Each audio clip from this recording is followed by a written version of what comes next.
बीच कर लेना अपना। गुड इवनिंग बच्चों। जो फिजिक्स का टेस्ट है NTSP न्यू स्पीड का 7th नंबर का टेस्ट है, उसमें हम लोग 25 क्वेश्चन डिस्कस कर चुके थे और अब 25 के आगे जो क्वेश्चन हैं वो डिस्कस करने जा रहे हैं। इस बार डिस्कशन में थोड़ा लेट हो गया क्योंकि ये स्लाइड बनने में टाइम लग गया, स्लाइड करेक्ट हो गई 2 बार, तो 25 तक हो गया। 26 से हम लोग करने जा रहे हैं। क्वेश्चन बहुत ही बढ़िया क्वेश्चन है और निश्चित रूप से कई क्वेश्चन ऐसे हैं जो उन बच्चों के हो गए होंगे जिनको फार्मूले याद हैं, फार्मूलों का आइडिया है, थोड़ा सा क्वेश्चन प्रैक्टिस है, और जिनको फार्मूले नहीं याद है उनके कुछ क्वेश्चंस बिल्कुल नहीं हो पाए होंगे और बाद में उनको लग रहा होगा कि अरे हमको फार्मूला अगर याद होता तो क्वेश्चन लग जाते। तो इसलिए मैं कह रहा हूँ, खासकर वैसे तो पूरी फिजिक्स में फार्मूलों का बड़ा महत्व है और खासकर इस चैप्टर में फार्मूलों का कुछ ज़्यादा ही महत्व है। A particle is field a particle is fired with a speed of 20 kilometre पर सेकेंड। देखिए क्या है कि जब हम किसी पार्टिकल को फायर करते हैं यानी कि भेजते हैं ऊपर की तरफ, तो अगर हम इसके वेलोसिटी से भेजें तो वो स्पेस में चला जाता है और वहां जाके वो रुक जाता है। मेरी बात समझिए, वहां जाके वो रुक जाता है। लेकिन अगर हम किसी पार्टिकल को इसके वेलोसिटी से भी ज़्यादा वेलोसिटी से भेज दें, जैसे u का मान इसके वेलोसिटी से भी ज़्यादा हो, तो पार्टिकल जब ग्रेविटी को छोड़ देता है, जिसे कहते हैं इंटरस्टेलर स्पेस, जहाँ पे ग्रेविटी नहीं होती, वहाँ भी उसके पास कुछ वेलोसिटी बनी रहती है। आप बात समझे, कॉन्सेप्ट समझे। इसके वेलोसिटी से फेंकते हैं तो ग्रेविटेशनल स्पेस के बाहर जाते ही वो रुक जाता है। लेकिन अगर इसके वेलोसिटी से भी ज़्यादा वेलोसिटी से फेंकते हैं तो वहाँ पहुंचकर भी उसके पास एक वेलोसिटी रहती है और हमें वही वेलोसिटी फाइंड करनी है, जिसका फॉर्मूला आप लोग देखिए मेरे नोट्स में सब डिराइव किया हुआ है, दिया हुआ है। v बराबर यू स्क्वायर माइनस इसके वेलोसिटी का स्क्वायर, तो ये हो गया अंडर रूट में आपने भेजा है, देखिए कितनी हाई स्पीड से 20 किलोमीटर पर सेकेंड, इसके वेलोसिटी से भी ज़्यादा है, और ये हो गया माइनस का 11.2 किलोमीटर पर सेकेंड का स्क्वायर हो गया, अंडर रूट 400 माइनस ये लगभग आप मान लीजिए 121 हो गया, अप्रॉक्सीमेटली मैं कह रहा हूँ, ज़्यादा फर्क नहीं पड़ेगा दशमलव के बाद 1-2 अंकों तक। इसको 120 भी मान लें तो ये लगभग हो गया अपना अंडर रूट 280, और अंडर रूट 280 जो हो गया वो आपका आंसर आपका 16.8 के आसपास आ जाएगा किलोमीटर पर सेकेंड। तो देखिए आप महसूस करिए कि अगर आपको ये फार्मूला पता होता तो ये सवाल हो गया होता, और ये फार्मूला नहीं पता है और ये कॉन्सेप्ट जो है वो नहीं पता है, तो ये छोटा सा सवाल आपसे होने से रह जाए। कितना सिंपल सवाल था, मतलब बिल्कुल आराम से आपको 4 नंबर मिल जाएंगे, और मिले भी होंगे बहुत सारे लोगों को। लेकिन कुछ लोग ऐसे होंगे वो अपनी इस कमी को दूर करें कि फार्मूलों पर विशेष प्रैक्टिस करें। Change in gravitation potential energy, किसी पार्टिकल को ऊपर भेजा जा रहा है अर्थ की सरफेस से, ये देखिए अर्थ है और किसी पार्टिकल को हम ऊपर ले जा रहे हैं, ठीक है ना, इस हाइट पर हम ऊपर ले जा रहे हैं।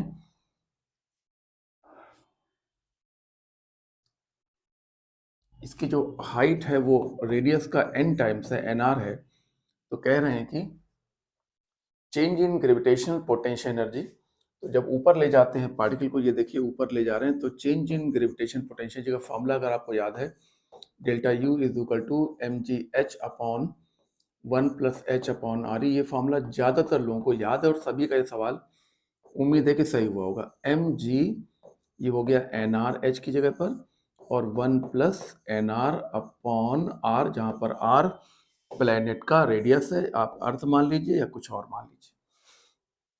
तो इस तरीके से ये r से r कटेगा, तो ऊपर है mg_nr अपॉन नीचे 1 प्लस n, तो आप कह सकते हैं n अपॉन 1 प्लस n अलग कर लीजिए और mgr को अलग कर लीजिए, ऑप्शन अपना मैच करा लीजिए, आराम से क्वेश्चन आपका सॉल्व हो गया होगा। सभी का ये क्वेश्चन सही हुआ होगा, इंपॉर्टेंट क्वेश्चन था।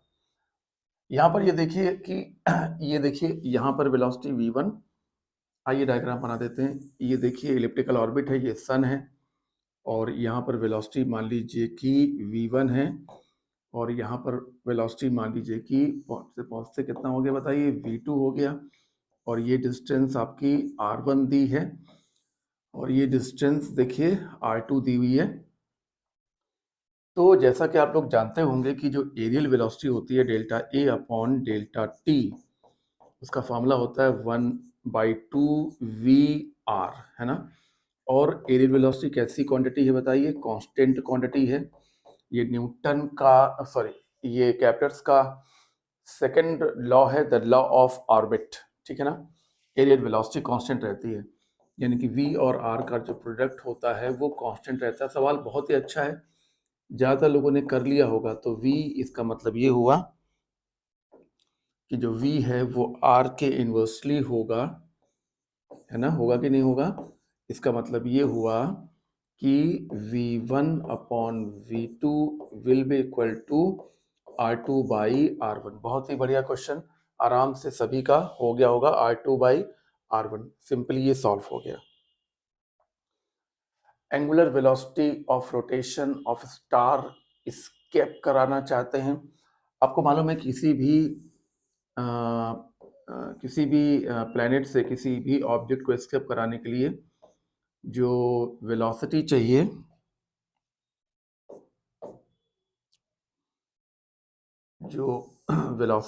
वो आपको मैं बताता हूँ। मान लीजिए यहाँ से स्केप कराना है, तो इसकी जो वेलोसिटी चाहिए वो कितनी चाहिए? √2 gm ओवर r, जहाँ पे m इस प्लेनेट का मास है और r इसका रेडियस है। अब हमें इस समय इसकी एंगुलर वेलोसिटी पूछे रही। ये देखिए एंगुलर वेलोसिटी इस समय कितनी है।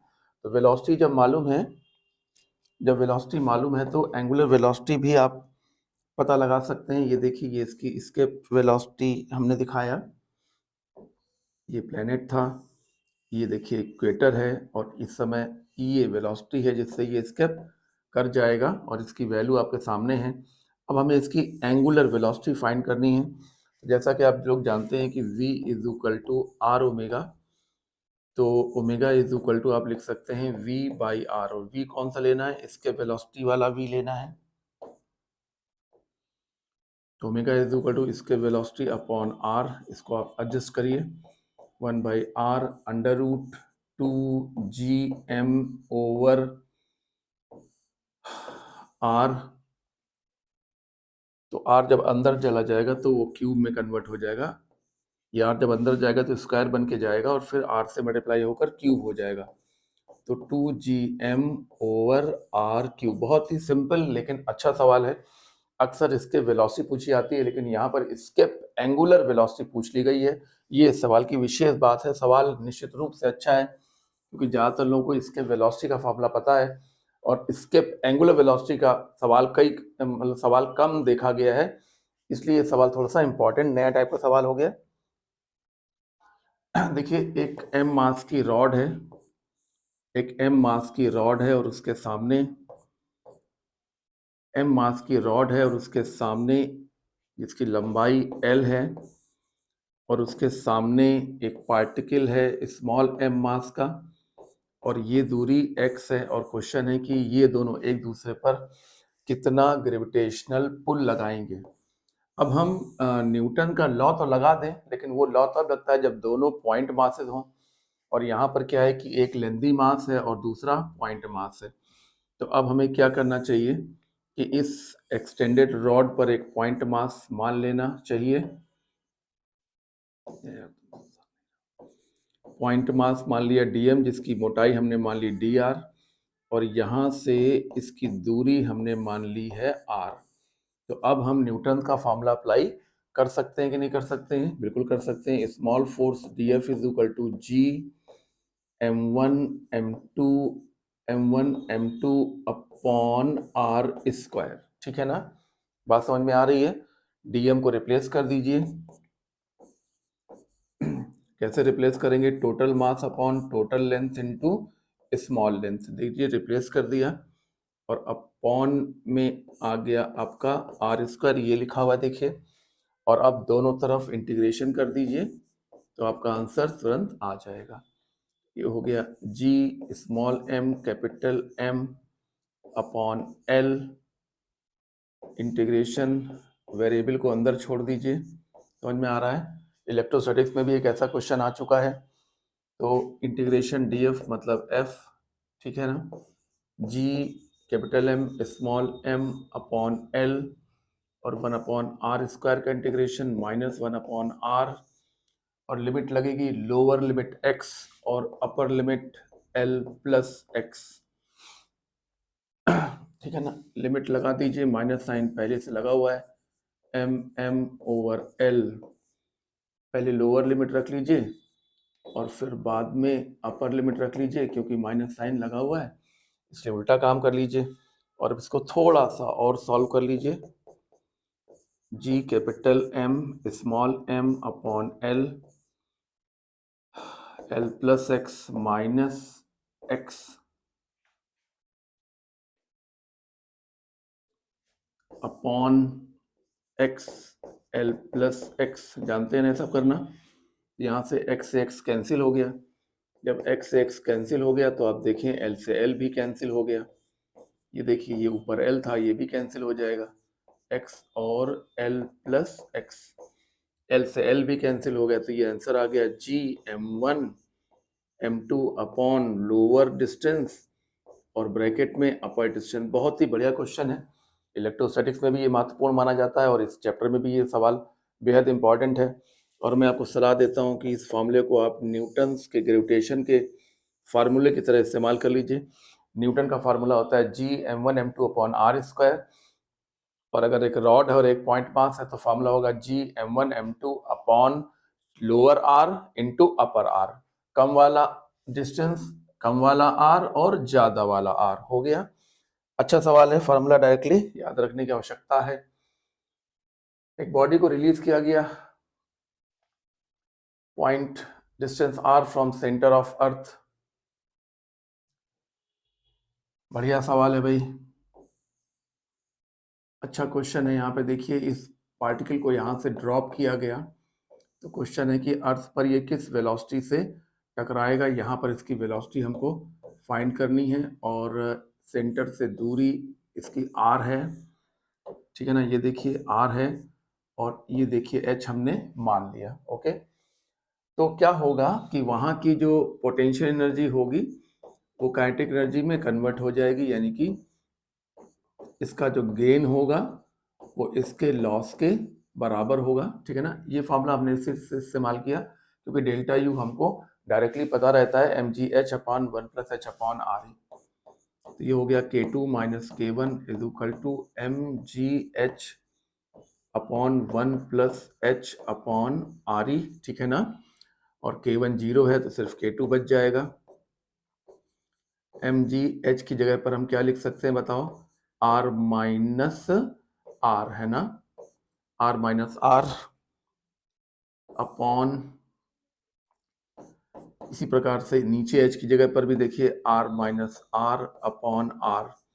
प्लेनेट अर्थ है तो प्लेनेट अर्थ है तो अर्थ का रेडियस इन्होंने r माना है, तो चलिए हम इसको r ही लिख देते हैं, r ही नहीं लिखते, चलिए इसको r मान लीजिए, ठीक है ना, सही चल रहा है। चलिए तो K2 मतलब half m v square is equal to, यहाँ पर वेलोसिटी v, K2 बराबर half m v square mg r minus r upon, यहाँ पर देखिए r plus r minus r हो गया ना, और ये एलसीएम में देखिए ये वाला r, ये r एलसीएम बनेगा, ये r plus r minus r, तो r से r देखिए कैंसिल हो गया, ये r ऊपर चला जाएगा, नहीं चला जाएगा, हाँ ये r ऊपर चला जाएगा, ये r नीचे रह जाएगा। सो mg r और r minus capital R upon small r half m v square, तो मास से मास कैंसिल हो गया, 2 को उधर ले जाएंगे ना 2 को उधर, तो देखिए 2 को उधर ले जाने पे 2gr और फिर small r minus capital R upon r, और फिर अंडर रूट लगा देंगे, आपका आंसर होके तैयार हो गया, 2gr फिर r माइनस कैपिटल R और अपॉन में देखिए r हो गया। सवाल बेहद सरल है और बेहद इंपॉर्टेंट है। ये समझ लीजिए कि ग्रेविटेशन के इस पेपर में जितने सवाल दिए हैं 50 सवाल, उतने आपको तैयार हैं, तो आपका एग्जाम का सवाल किसी भी हालत में गलत नहीं होगा। चैप्टर से 2 सवाल या से कभी कभी ज़्यादा भी आ जाते हैं, और बड़ी बात यह है कि हम ज़्यादा इसलिए कह रहे हैं क्योंकि वर्क एनर्जी पावर भी एक ऐसा चैप्टर है जिसमें इस चैप्टर से मदद मिलती है, क्योंकि वहाँ भी कई बार ऑब्जेक्ट को ऊपर या नीचे लाया जाता है, इसलिए ये चैप्टर हमारे लिए बहुत महत्वपूर्ण chapter. Mass of spaceship 100 kilogram. It is to be launch from earth to space. The required energy, देखिए एक स्पेस क्राफ्ट को हमें अर्थ से भेजना है, कहाँ पर, स्पेस में भेज देना, ये हो गया स्पेस। आप स्पेस समझते हैं, स्पेस ऐसी जगह होती है जहाँ पर ग्रेविटी 0 हो जाती है। इस बात को समझिए, स्पेस में पहुंचने का मतलब है आप एक ऐसी जगह पर पहुंच गए हैं जहां पर अर्थ की ग्रेविटी खत्म हो चुकी है। आप जानते हैं ऊपर जाने पे अर्थ की ग्रेविटी कम होती जाती है और एक ऐसी जगह आती है जिसे स्पेस कहते हैं, जिसे इंटरस्टेलर स्पेस भी कहा जाता है, और वहां पर अर्थ की ग्रेविटी का असर खत्म हो चुका होता है, उसी को कहते हैं इंटरस्टेलर स्पेस। तो हमें इसको यहाँ तक भेजना है, ये देखिए एरो लगा दे रहे हैं, भेजना है। अब यहाँ पर इसके पास सिर्फ यू होता है, इस पॉइंट को हम ए मान लें और इस पॉइंट को हम बी मान लें। मेरी बात समझिए, हम ऐसे सवाल पहले भी डिस्कस कर चुके हैं और ये कॉन्सेप्ट भी हम पहले डिस्कस कर चुके हैं कि अर्थ पर अगर कोई ऑब्जेक्ट रखा हुआ है तो उसके पास सिर्फ पोटेंशियल एनर्जी है और कुछ नहीं है। अगर आपको उसे ऊपर फेंकना है, ऊपर भेजना है, तो आपको उसको एक्स्ट्रा एनर्जी देनी पड़ेगी, और वो एक्स्ट्रा एनर्जी सिर्फ और सिर्फ काइनेटिक एनर्जी होती है, ठीक है। नहीं, हम किसी भी ऑब्जेक्ट को काइनेटिक एनर्जी ही दे सकते हैं, इंजन की पावर लगाकर, पेट्रोल डीजल खर्च करके हम उसको काइनेटिक एनर्जी ही दे सकते हैं। पोटेंशियल एनर्जी हम लोग नहीं दे सकते। पोटेंशियल एनर्जी कुदरत की बात है, जो नेचर है हमारा, वो ही पोटेंशियल एनर्जी बनाता है, हम नहीं बना सकते। तो आइए शुरू करते हैं भाई जल्दी से। K a plus U a is equal to K b plus U b. Okay, तो के ए हमको फाइंड करना है और यू होता है कितना, पोटेंशियल जी बताइए भाई, G M E M over, यहाँ पे आर की वैल्यू किसके बराबर होगी, आर ई के बराबर होगी। ये हो गया R E is equal to K B 0 और यू बी 0, खत्म हो गया। चलिए, तो ये हमारा आंसर है। अब सवाल में दिया क्या क्या है, मास दिया है, अच्छा अच्छा अच्छा अच्छा अच्छा, चलिए इज इक्वल टू, ये हो गया G M E M over R E. देखिए यहाँ पे आके सवाल फंस गया, क्योंकि स्पेसशिप का मास दिया है और अर्थ का मास हमें लिखना पड़ेगा। एक काम कर लेते हैं, बढ़िया रहेगा। जी एम ई मतलब हो गया जी आर ई स्क्वायर, ठीक है ना, होता है कि नहीं होता, तो ये बिल्कुल आराम से हो गया। ये हो गया आपका एम जी आर ई। अब आप सब कुछ रख दीजिए, ये 1000 किलोग्राम, ये 10 होता है, और अर्थ का रेडियस तो हमको मालूम है 6400 किलोमीटर, को हमने कन्वर्ट कर लिया मीटर में। हो गया भाई जल्दी से, तो ये हो गया आपका 6.4 कर लीजिए, 10 टू द पावर 3 और 3 जीरो यहाँ से मिल जाएंगे, 6 हो गया, 7 हो गया, 7 और 3 10 हो गया, तो into 10 to the power 10 joule, इतनी एनर्जी आप एक्स्ट्रा दे दीजिए। किस फॉर्म में, काइनेटिक एनर्जी के फॉर्म में। तो ये स्पेसशिप इंटरस्टेलर स्पेस में जाके रुक जाएगा और हमेशा वहीं रुका रहेगा, बना रहेगा, ठीक है। बहुत बढ़िया सवाल है, बिल्कुल बढ़िया सवाल है। The escape velocity from the earth is about 11 kilometre पर, escape velocity from the planet having the twice the radius and same mean density same है। इसके वेलोसिटी का फॉर्मूला देखिए, under root G M E 2 GME over R E, ये formula पता है, ये अर्थ के सरफेस के लिए इसके वेलोसिटी है।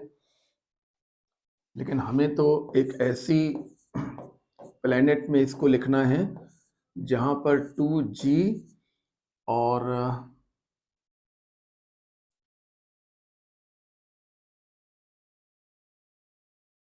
चलिए पहले इसको हम थोड़ा और सॉल्व कर लें, क्योंकि हमें आंसर जो है वो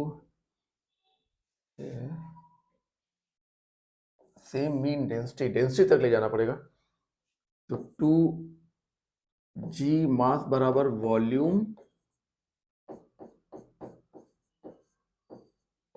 इनटू डेंसिटी अपॉन RE, है ना। तो इस तरीके से हमने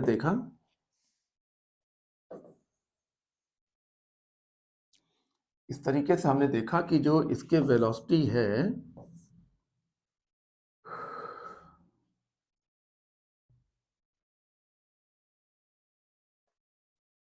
वेलोसिटी है वो डेंसिटी के पदों में आ रही है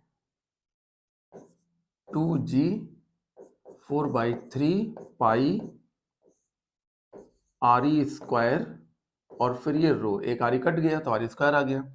तो जो इसके वेलोसिटी है वो साफ दिखाई पड़ रहा है कि RE के डायरेक्टली प्रोपोर्शनल है। तो इसके वेलोसिटी अर्थ पर और इसके वेलोसिटी उस प्लेनेट पर इज इक्वल टू RE अर्थ का और R किसका बताइए, प्लेनेट का, ठीक है ना। तो उसका जो रेडियस है वो अर्थ के रेडियस का डबल है, ठीक है ना। तो ये देखिए कट गया और ये रिजल्ट आया आपका 1/2। मतलब हमने ये करके क्वेश्चन को आसान बना लिया, हमने प्रोपोर्शनलिटी बना ली। हम अक्सर क्लास में कहते हैं कि देखिए आजकल रेशियो के सवाल ज़्यादा आते हैं जिससे कैलकुलेशन कम हो जाता है, क्योंकि जो कॉमन फैक्टर्स होते हैं वो कट जाते हैं। तो देखिए हमने मास को वॉल्यूम इनटू डेंसिटी में कन्वर्ट किया, रेडियस को काटा, बाकी सब चीज़ें कांस्टेंट हैं। हाँ, जो मास डेंसिटी है वो दोनों प्लैनेट्स की सेम है, तो खत्म। ये हो गया RE स्क्वायर का अंडर रूट, ये हो गया RE, तो इसके वेलोसिटी R के डायरेक्टली प्रोपोर्शन हो गई। तो अर्थ की सरफेस के लिए और उस प्लैनेट के सरफेस के लिए तो अर्थ का रेडियस और प्लैनेट का रेडियस ये जो है उसका डबल है, तो काट दिया, इसको 1/2 आ गया। ये 11 दिया हुआ है, हालांकि 11.2 होता है, इज इक्वल टू 1/2। बहुत अच्छा सवाल है और लगभग सभी लोगों ने किया होगा, मेरा ख्याल है 22 किलोमीटर पर सेकंड। बढ़िया सवाल, अच्छा सवाल है, समझ में आया आपको सवाल। ये देखिए ये काम करके हमने सवाल को आसान बनाया, आगे बढ़ गए, ठीक है। Potential surface solid sphere is x and radius is y, match the following 2 columns. गजब गजब है भाई। ये देखिए ये एक स्फीयर है, सॉलिड स्फीयर है, जिसका जो रेडियस है वो y बताया जा रहा है और सरफेस पर जो पोटेंशियल है उसको x बताया जा रहा है और हमें कॉलम मैच कराने हैं। तो पहले तो जरा ये देखें कि v बराबर x minus GM over R is equal to x, इसलिए जो माइनस GM है उसकी वैल्यू है RX, ठीक है ना। ये पहले हमने जो दिया था उससे हमने ये निष्कर्ष निकाल लिया। अब जल्दी से इसको हम आइए सॉल्व करें। Field strength at distance 2y from centre, centre से 2y दूरी पर, ये देखिए R का मान 2y दिया हुआ है। यहाँ पर हमें ग्रेविटेशनल फील्ड लिखनी है, क्या होती है, माइनस GM, हाँ इसका मास m है, minus GM over R square, minus GM मतलब माइनस RX। सवाल क्या है ये बहुत समझ लीजिए, बहुत अच्छा सवाल हो गया ये। अपॉन ये है 2R का स्क्वायर, हाँ this is equal to twice of radius. आप रेडियस लेके चलिए और बाद में रेडियस को y लिख देना, क्योंकि रेडियस को y के बराबर बताया गया। आप पहले से y लेकर मत चलिए, नहीं तो आप बिल्कुल फंस जाएंगे, उलझ जाएंगे सवाल। आप कई लोगों को ये सवाल छोड़ना ही पड़ा होगा, मुझे ऐसा लगता है कि ज़्यादातर लोगों ने इस सवाल को छोड़ दिया होगा। और ये क्योंकि 34 नंबर पे है तो छोड़ना ही पड़ा होगा, क्योंकि अगर ये 35 के बाद होता तो छोड़ने में आराम रहता, छोड़ने की चॉइस रहती। यहाँ पे छोड़ने की चॉइस नहीं है, लेकिन छोड़ना ही पड़ा होगा, जैसा मुझे लगता है, जैसा मुझे लग रहा है। तो RX अपॉन 4R स्क्वायर, और अब आप R की जगह पर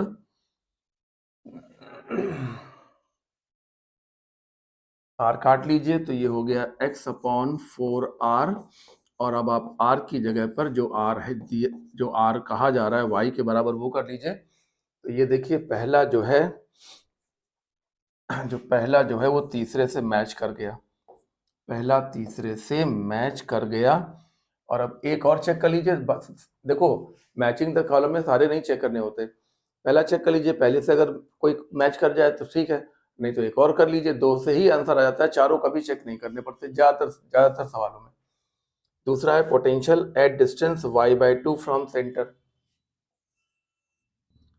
सेंटर से कितनी दूरी पर, ये देखिए, हाँ सेंटर से r कितना है, y/2 है, ये सेंटर है और ये r है जिसका मान है y/2, ये रेडियस है r। आप रेडियस लेके चलिए, मैं कह रहा हूँ रेडियस लेके चलिए, और बाद में रेडियस को y बोल देना बाद में, अब शुरुआत में मत बोलिए, ठीक है ना।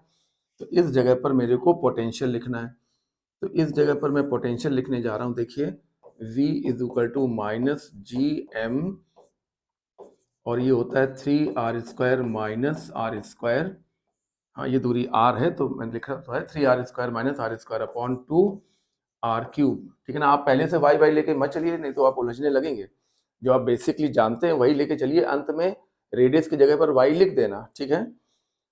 तो माइनस और फिर ये माइनस rx, देखो ये इन्होंने पहले से हमको दे रखा है, यहाँ पर जो v है वो x है, यानी कि minus G M by R बराबर x है, तो माइनस जी एम बराबर आर एक्स है, बिल्कुल हम बिल्कुल सही लेके चल रहे हैं, ठीक है ना। ये हो गया 3r² माइनस स्मॉल r की वैल्यू कितनी है, कैपिटल R/2, तो ये यहाँ पर आ जाएगा कैपिटल R²/4 और अपॉन में 2r³, ये हो गया 2r³, तो माइनस माइनस प्लस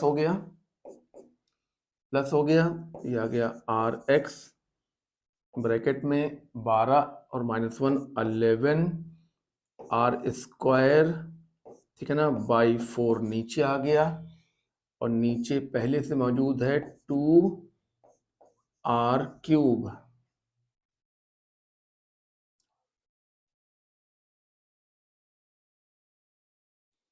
तो ये देखिए r² बन गया, ये क्यूब को काट दिया हमने,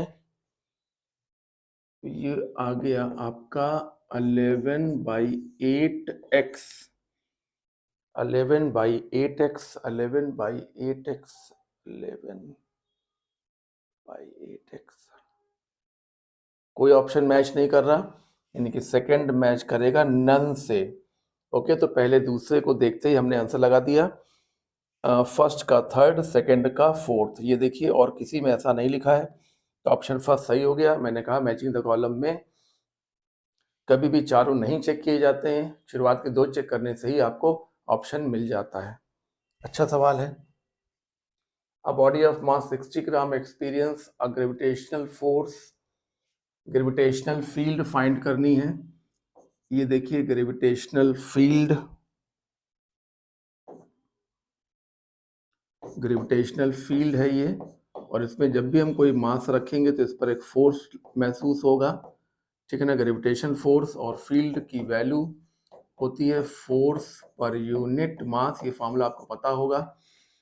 तो ग्रेविटेशन फोर्स लग रहा है 3 न्यूटन और मास है 60 ग्राम, यानी कि 60 इंटू 10⁻³ एक आसान सवाल है, लेकिन अगर आपको ये फार्मूला जैसे छोटा सा फार्मूला नहीं पता है तो आपको दिक्कत हुई होगी। ये ग्रेविटेशनल फील्ड है, ग्रेविटेशनल फील्ड और फोर्स में रिलेशन होता है, फील्ड बराबर फोर्स पर यूनिट मास, तो ये हो गया आपका 3000 बन गया ऊपर और 60 नीचे है ही है, कट गया, तो ये आपका 6 5 या 30 50 न्यूटन पर किलोग्राम, न्यूटन पर किलोग्राम, आराम से ये आंसर आ गया। बहुत ही सिंपल क्वेश्चन था, इस फॉर्मूले के लैक होने की वजह से कुछ लोग इसको छोड़ गए होंगे।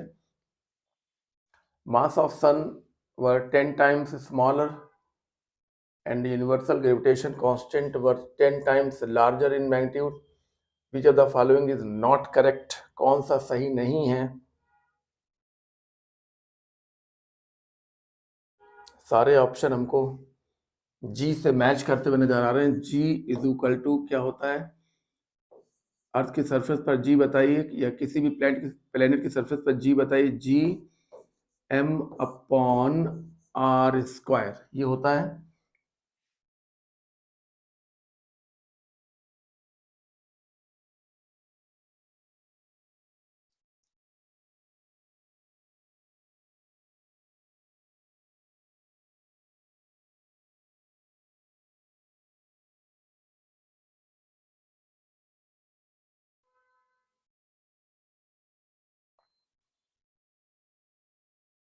तो यहाँ पर जो जी है वो प्रोपोर्शन तो हो गया है जी और ये सेंट्रल बॉडी का मास, ठीक है ना।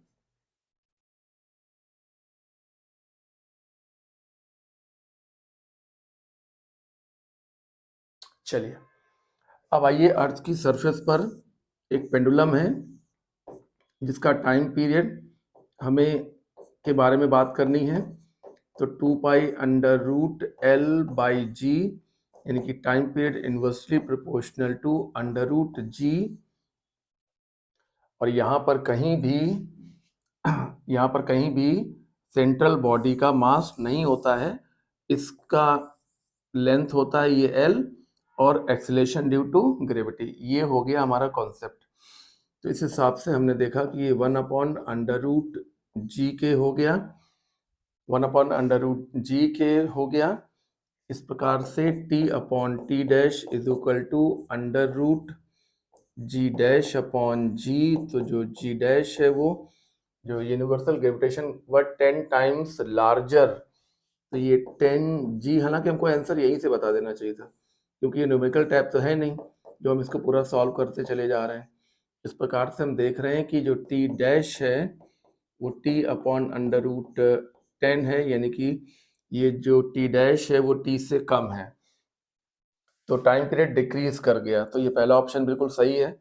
ओके, जब g इंक्रीज करेगा, देखिए प्रोपोर्शन टू g है, जब g इंक्रीज करेगा तो स्मॉल g भी इंक्रीज करेगा, तो जो नॉर्मल रिएक्शन है वो भी इंक्रीज करेगा। और जब नॉर्मल रिएक्शन इंक्रीज करेगा यानी कि हमको अपना भार ज़्यादा महसूस होगा, इसका मतलब है कि हमको चलने में थकान जल्दी आएगी, तो जो वॉकिंग होगी वो डिफ़िकल्ट हो जाएगी, वॉकिंग डिफ़िकल्ट हो जाएगी। बहुत अच्छा सवाल है, वॉकिंग डिफ़िकल्ट हो जाएगी, बढ़िया। रेन ज़्यादा तेज गिरेगी, आइए यहाँ देखते हैं। रेन को हमने ड्रॉप कर दिया और ये हमारा प्लेनेट है और ये नीचे आ रही है तेजी से, ये देखिए नीचे आ रही है तेजी से और यहाँ आके टकरा गई, ठीक है ना। तो v² बराबर u² प्लस 2gh, ये 0 है, 2gh यानी कि v² g के डायरेक्टली प्रोपोर्शनल है। और अगर g के डायरेक्टली प्रोपोर्शनल है इसका मतलब है कि कैपिटल G के डायरेक्टली प्रोपोर्शनल है, इसका मतलब ये हुआ कि जो वेलोसिटी है वो √g के प्रोपोर्शनल है। तो जब g का मान 10 गुना हो जाएगा तो वेलोसिटी भी √10 गुना हो जाएगी, यानी कि रेन ड्रॉप और ज़्यादा तेजी से जमीन में टकराएगी। थर्ड ऑप्शन भी सही है। और चौथा option, G on earth will not change, क्या बात कर रहे हैं भैया, अर्थ की सरफेस पर जी चेंज कैसे नहीं होगा जब जी का मान कैपिटल जी के डायरेक्टली प्रोपोर्शन इस सवाल में दिखाया जा रहा है। तो जब ये इसको 10 गुना करेंगे तो जी भी 10 गुना हो जाएगा। तो ये ऑप्शन आपका रॉन्ग है। क्वेश्चन बेहद बेहद अच्छा है और मुझे ऐसा लगता है कि ये क्वेश्चन कई लोगों को छोड़ना पड़ा होगा। सेकंड पार्ट में है इसलिए छोड़ने की चॉइस भी है, आपने छोड़ा भी होगा, लेकिन आप देखिए सवाल ये एक बार इसकी प्रैक्टिस कर लीजिए एक्चुअली, क्योंकि जी होता है Gm/r², जहां पर m क्या होता है, प्लेनेट का मास होता है, ये m प्लेनेट का मास होता है। ओके, और टाइम पीरियड के फॉर्मूले में कहीं भी प्लेनेट का मास नहीं होता, सिर्फ ये g है, ये है ही नहीं। तो यहां से देखा जाए तो g जो है वो g के डायरेक्टली प्रोपोर्शनल है और इसी आधार पर हमने कर लिया, क्योंकि हमारे जो चारों ऑप्शन है उसमें कहीं भी प्लेनेट का मास इस्तेमाल नहीं हो रहा है, इसलिए हमने इसको भी ड्रॉप कर दिया और सिर्फ इन दोनों को लेकर ही अपने चारों ऑप्शन चेक कर लिए और पाया कि चौथा ऑप्शन जो है वो रॉन्ग हो रहा है, ठीक है ना। क्वेश्चन अच्छा, अगला क्वेश्चन जल्दी करें भाई। What will be the mass of planet that has satellite whose time period is t? Satellite के टाइम पीरियड का फॉर्मूला क्या आपको पता है, ये होता है 4π² and mass of planet into r³। इस प्रकार से जो प्लैनेट का मास होगा, ये मास ऑफ प्लैनेट का होगा वो 4π²/g⁡t² और ये हो गया r³। ये है देखिए प्लैनेट का मास, ठीक है ना, और ये है सैटेलाइट जो इसके आसपास चक्कर लगा रही है, ये रही सैटेलाइट आपकी, और ये है उसके ऑर्बिट का रेडियस। और इसका टाइम पीरियड मैंने आपके सामने लिखा हुआ है। ये केपलर का थर्ड लॉ है जिसे कहते हैं लॉ ऑफ पीरियड, ठीक है ना, लॉ ऑफ टाइम पीरियड। और ये जो आपके सामने दिखाई पड़ रहा है इसे कहते हैं केपलर कांस्टेंट। आपको याद आ रहा है T square proportional to R cube. तो हमने जब प्रोपोर्शनलिटी हटाया था तो यहाँ पर केपी लगाया था जिसे हमने बताया था केपलर कांस्टेंट। ये सब हमने बता रखा है, ये सब हमने सॉल्व करके बता रखा है, ठीक है ना। बहुत बढ़िया और आसान सवाल है, कुछ लोगों का छूट भी गया होगा। A planet has same density and same acceleration due to gravity as of Earth, and universal gravitation constant g is twice of Earth. दो प्लैनेट हैं जिनकी acceleration due to gravity same है, डेंसिटी भी सेम है, लेकिन gravitational constant यहाँ पर g है तो वहां पर 2g है। तो उनके रेडियस का रेशियो हमको फाइंड करना है भैया। तो पहले g के बारे में देख लें, ये क्या होता है, G M over R square, mass बराबर वॉल्यूम इनटू डेंसिटी अपॉन ये देखिए आर स्क्वायर। तो इसका मतलब ये g जो है वो ये बन गया g 4/3 पाई आर रो। ये आर स्क्वायर आर क्यूब काट दिया, ऊपर आर बच गया। इसका मतलब ये हुआ कि जो g है, इसका मतलब ये हुआ कि जो g है वो r के डायरेक्टली प्रोपोर्शनल है। अब आगे चलिए, ये कह रहे हैं g1 अपॉन g2, तो क्या होगा बताइए, r1 अपॉन r2 होगा कि नहीं होगा, r1 अपॉन r2, ठीक है ना, r1 अपॉन r2।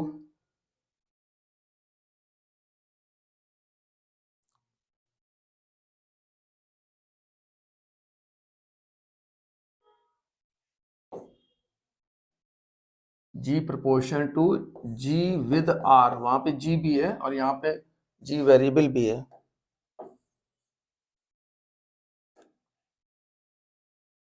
इसका मतलब ये हुआ कि g1 अपॉन, एक second, g1 is equal to g2, ये सवाल में दिया हुआ है, यानी कि g1 r1 is equal to g2 r2, इस तरीके से r2 by r1 is equal to g1 upon g2, यानी कि r2 by r1 is equal to g upon 2g, क्योंकि दूसरे प्लैनेट में जो यूनिवर्सल ग्रेविटेशन कांस्टेंट है वो यहाँ वाले का ट्वाइस है, डबल है, ठीक है ना। तो ये जो है वो इसका डबल है, तो ये g है अपने अर्थ वाला और ये उस प्लैनेट का g इन्होंने डबल बताया है। तो ये कट गया, तो क्या रेशियो आ गया बताइए, 1/2। हालांकि ये नहीं लिखा हुआ है कि कौन सा रेडियस ऊपर लिखना है कौन सा रेडियस नीचे लिखना है, यानी कि दोनों आंसर सही हो सकते थे। r1 अपॉन r2 देखें तो 2 आएगा और r2 बाई r1 देखें तो 1/2 आएगा, और यही ऑप्शन हमको मिल रहा है तो हमने इसको सही कर दिया। बात समझ में आ रही है, मेरी बात समझिए। सवाल में ये स्पष्ट नहीं है कि रेडियस का रेशियो में कौन ऊपर कौन नीचे, तो हमने अपना दूसरे वाले प्लेनेट का ऊपर रखा है और अपनी अर्थ का नीचे रखा है, लेकिन इसका उल्टा भी आंसर सही होगा, लेकिन ये ऑप्शन में है और ये नहीं है, इसलिए हमने थर्ड को सही किया। क्वेश्चन अच्छा है, इंपॉर्टेंट है। जियो स्टेशनरी सेटेलाइट, देखिए भैया जियो सेटेलाइट जो होती है वो लगभग 42,000 किलोमीटर ऊपर होती है अर्थ की सरफेस से, ठीक है ना। तो ये लगभग 6 आवर के बराबर रहता है और हमें टाइम पीरियड दिए हुए हैं, कहाँ दिए हुए हैं भाई,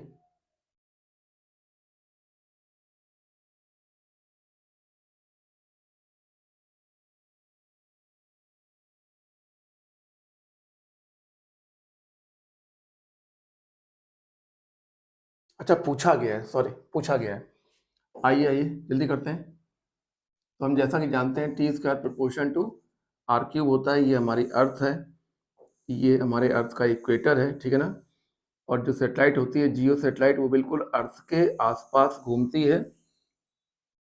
और एक सवाल मैंने और बताया था जिसमें ये भी बताया था कि जो सैटेलाइट होती है वो अर्थ के साथ घूमती है, यानी कि जैसे जैसे अर्थ घूमती है ये उसके साथ घूमती है। एक सैटेलाइट और है जो थोड़ा अंदर है और हमें इसका आवर्तकाल फाइंड करना है। इसको 1 मान लीजिए और इस वाले को 2 मान लीजिए। ये हमारी जियो सैटेलाइट है जो अर्थ के साथ घूमती है और इसका टाइम पीरियड हमको फाइंड करना है। तो ये आपका सामने प्रोपोर्शनलिटी है। इसका मतलब ये हुआ कि t अपॉन टी डैश का square is equal to r upon r dash का क्यूब। तो r अपना कितना है, 7r है, और r डैश कितना है, 3.5r है, और उसका होल क्यूब। आप 6r से कंफ्यूज हो रहे हैं भाई, 6r सरफेस से है और यहाँ सेंटर से लिया जाता है। अरे भैया 6r सरफेस से है और लिया कहाँ से जाता है, सेंटर से। तो जब सरफेस से 6r है तो सेंटर से 6r प्लस r यानी कि 7r हो गया, ठीक है ना। और ये सरफेस से 2.5r है तो सेंटर से 3.5 हो गया। तो r से r तो कट गया और ये बचा 2 का क्यूब, यानी ये हो गया आपका 8, है ना। तो t upon T dash is equal to हो गया √8। टी कितना है, 24 आवर्स। अरे टी इसका 1 वाले, ये देखो ना 24 आवर्स। हमने कहा ना कि जियो सैटेलाइट जो होती है वो अर्थ के साथ घूमती है, यानी उसका जो टाइम पीरियड होता है वो अर्थ के टाइम पीरियड के बराबर रहता है। इसीलिए अगर वो अमेरिका के ऊपर है तो हमेशा अमेरिका के ऊपर ही रहती है, अगर वो इंडिया के ऊपर है तो हमेशा इंडिया के ऊपर ही रहती है। या अगर शहर की बात कर लें तो अगर वो चेन्नई के ऊपर है तो हमेशा वो चेन्नई के ऊपर ही रहेगी और चेन्नई के आसपास के जो शहर हैं उनको कवर करेगी। तो अगर अर्थ का टाइम पीरियड 24 घंटे होता है तो जियो सैटेलाइट का टाइम पीरियड भी 24 घंटे होता है। अगर अर्थ की एंगुलर वेलोसिटी ओमेगा है तो जियो सैटेलाइट की भी ओमेगा ही होती है, ठीक है ना। तो ये हो गया √8 यानी कि 2√2। इसलिए हमारी नई जो सैटेलाइट है ये, इसका टाइम पीरियड जो टी डैश हमने माना है वो 24 घंटे अपॉन 2√2 हो गया, यानी कि ये 12/√2 हो गया। और 12/√2 का मतलब है कि 6√2 आवर हो गया। सवाल बेहद इंपॉर्टेंट। अब हम क्या कहें बार बार बेहद इंपॉर्टेंट, क्योंकि हम जिस सवाल को पढ़ रहे हैं वही हमें इंपॉर्टेंट दिखाई पड़ रहा है। सारे नए टाइप के क्वेश्चन हैं।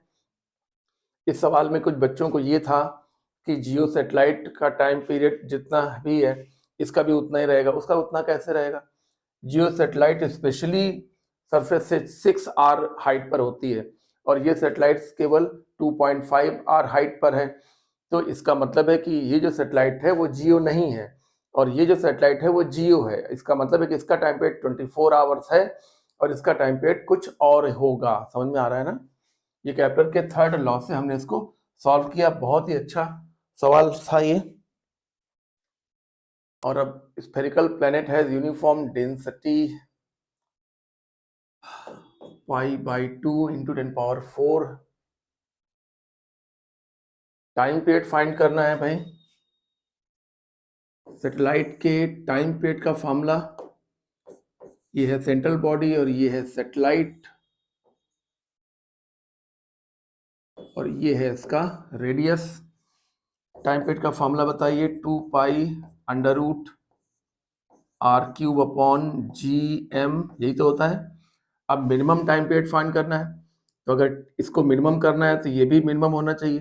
और ये मिनिमम करने के लिए हम इस सैटेलाइट को बहुत करीब ले आएंगे। देखिए बिल्कुल यहाँ ले आएंगे, यानी कि वेरी नियर हो जाएगी। जब वेरी नियर हो जाएगी तो टाइम पीरियड मिनिमम हो जाएगा, यानी कि r बराबर हम लेके चलेंगे capital R। Okay, capital R लेकर चलेंगे और ये हो गया gm 2π√r³/g और मास बराबर वॉल्यूम इनटू डेंसिटी। डेंसिटी में कन्वर्ट करना पड़ेगा भाई, क्योंकि आप समझ नहीं रहे हैं। डेंसिटी दी हुई है इसलिए डेंसिटी तक जाना पड़ेगा, इसलिए मास को वॉल्यूम इनटू डेंसिटी लिखना पड़ेगा। आप देख रहे हैं कम से कम इस पेपर में 4 ऐसे सवाल थे जिनमें डेंसिटी का जिक्र हुआ था, इसलिए हमने प्लेनेट के मास को वॉल्यूम इनटू डेंसिटी में कन्वर्ट करके अपने आंसर्स को फाइंड किया था। तो आर क्यूब से आर क्यूब देखिए आपका कैंसिल हो गया यहाँ पर, और ये 3 चला जाएगा ऊपर, 3 चला जाएगा ऊपर, और बाकी नीचे क्या रह जाएगा, 4 पाई जी और रो, ये सब चीजें नीचे, 4 पाई जी रो ये सब नीचे रह जाएगा, 3 ऊपर चला जाएगा। अब हमको जल्दी से जल्दी इसको सॉल्व करके सारे मान रख देने हैं, मतलब मान रख के सॉल्व कर देना है, कहने का मतलब मेरे ये था। तो भैया जी लिखो, कहाँ गया, 20/3 इंटू 10⁻⁻11, ऐसा होता भी है, यही मान होता है। और उसके बाद हमने लिख दिया, कहाँ गया भैया, हाँ वो है, तो ऊपर 3 लिख दिया, नीचे 4 लिखा ही नहीं अभी, क्या है यार।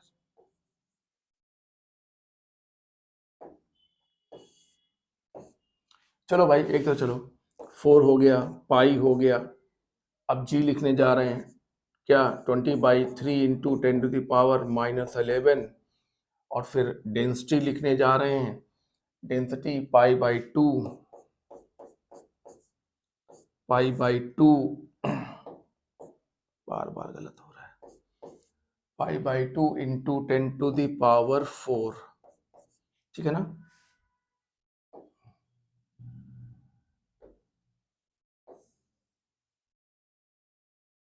अब ठीक है भैया, अलग से दिखाए, यहाँ से शुरुआत की हमने, मिनिमम बनाने के लिए हमने इसको मिनिमम कर दिया, आगे बढ़ गए, मास को वॉल्यूम इंटू डेंसिटी लिख दिया, कर दिया, यहाँ तक पहुँच गए। अब आपको सॉल्व करना आसान लगेगा, देखिए 2 पाई ऊपर, ये 3 ऊपर चला जाएगा 3 के साथ, ये 2 भी ऊपर चला जाएगा, अरे भाई बटे के बाद बटे है, ये बटे के बाद बटे है, तो ये 3 भी ऊपर जाएगा, ये 2 भी ऊपर जाएगा, नीचे बताइए 4 है, 4 है और 2 बार पाई है,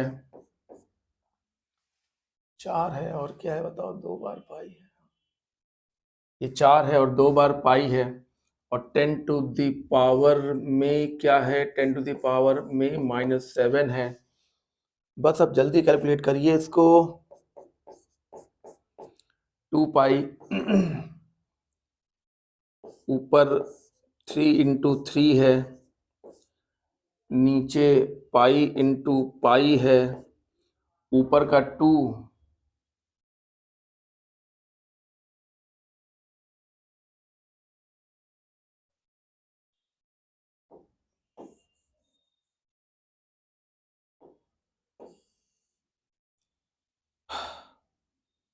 फोर है, पाई है, फिर पाई है, फिर 20 भी तो है, 20 है, उसके बाद है 10 टू द पावर -7। अब बताइए, ऊपर 3 है, 3 है ना,